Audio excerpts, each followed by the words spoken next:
नमस्कार। आज इस वीडियो में ये चौथा टॉपिक है विविध क्षेत्रों में पत्रकारिता। तो सबसे पहले पत्रकारिता की परिभाषा है कि पत्रकारिता कहते किसे। किसी घटना की रिपोर्ट समाचार है जो व्यक्ति समाज एवं देश की दुनिया को प्रभावित करती है। इसके साथ इसका उपयुक्त से सीधा संबंध भी होता है। इस वर्ग से जुड़े मर्मज्ञ विभिन्न मनुष्यों द्वारा पत्रकारिता को अलग अलग शब्दों में परिभाषित किया है। पत्रकारिता के स्वरूप को समझने के लिए कुछ महत्वपूर्ण परिभाषाओं का उल्लेख किया जा रहा है और इसकी शुरुआत पत्रकारिता की शुरुआत 1780 ईस्वी में हुई थी।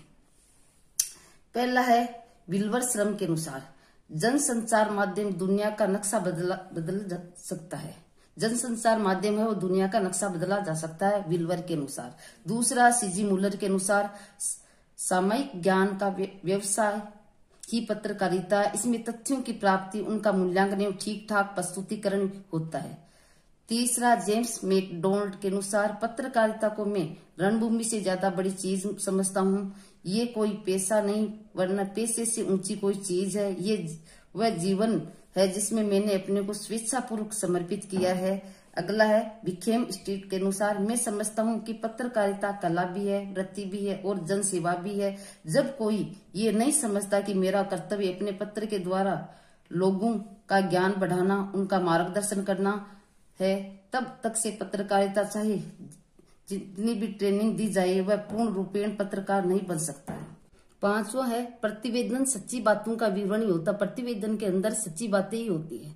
छठा है प्रतिवेदन में साहित्यिक भाषा का प्रयोग वर्जित, अर्थात साहित्यिक भाषा का प्रयोग प्रतिवेदन के अंदर नहीं किया जाता है। सातवां है प्रतिवेदन में प्रतिवेदक की प्रतिक्रिया का धारणा व्यक्त नहीं होती है, अर्थात प्रतिक्रिया या धारणा व्यक्त नहीं होती है। अब अगला है रिपोर्टाज। पहले वो रिपोर्ट उसके बारे में पढ़ा, रिपोर्ट के बारे में है। दूसरा है रिपोर्टाज। रिपोर्टाज फ्रेंच भाषा का शब्द है। रिपोर्टाज का अर्थ होता है रोचक और भावात्मक विवरण।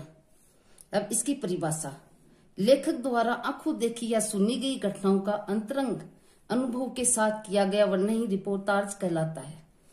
डॉक्टर माया अग्रवाल के अनुसार किसी आंखों देखी घटना के विस्तृत विवरण के संक्षिप्त तथ्य सफल शैली में प्रस्तुतिकरण को ही रिपोर्टाज की संज्ञा दी जाती है।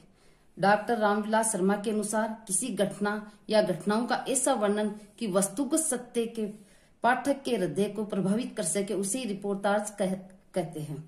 अब उसके तत्व है। रिपोर्टाज के कौन कौन से तत्व होते हैं, तो सबसे पहला आता वस्तुगत तथ्य। सबसे पहला वस्तुगत तथ्य। दूसरा होता है कथात्मकता। तीसरा संक्षिप्तता, मतलब संक्षिप्त होना चाहिए। जनता के प्रति सहानुभूति, जनता के प्रति सहानुभूति भी रखनी चाहिए। पांचवा पत्रकारिता और छठा प्रभाव उत्पादकता।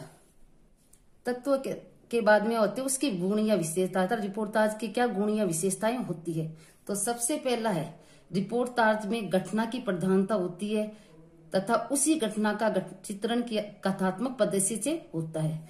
दूसरा है रिपोर्टाज में कल्पना का कोई स्थान नहीं होता। कल्पना वास्तविकता ही होती है, उसमें कोई कल्पना का कोई स्थान ही नहीं होता है, क्योंकि प्रत्येक दर्शन एवं स्वानुभूत तथ्य ही इसका आधार माना जाता है।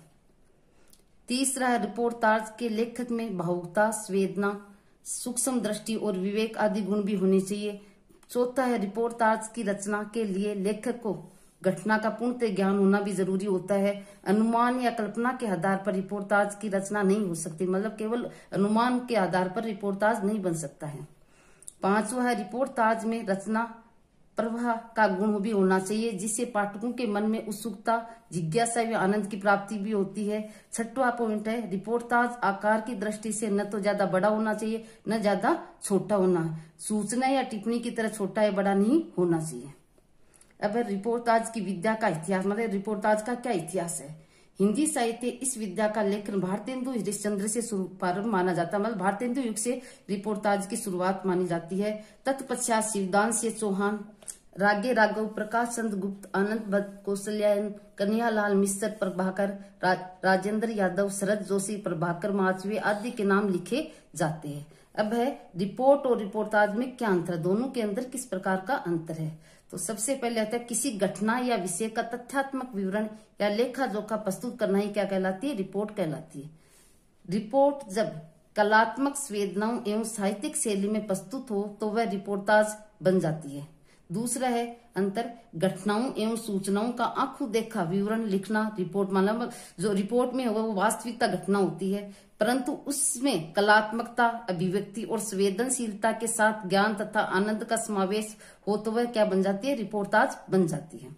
तीसरा अंतर है, रिपोर्ट को प्रतिवेदन भी कहते हैं तथा इसमें तथ्यात्मकता होने से निरसता रहती है, जबकि रिपोर्टाज भावात्मक अभिव्यक्ति होती है, भावनाओं की अभिव्यक्ति होती है तथा इसमें सरसता एवं संवेदना का पुट रहता है।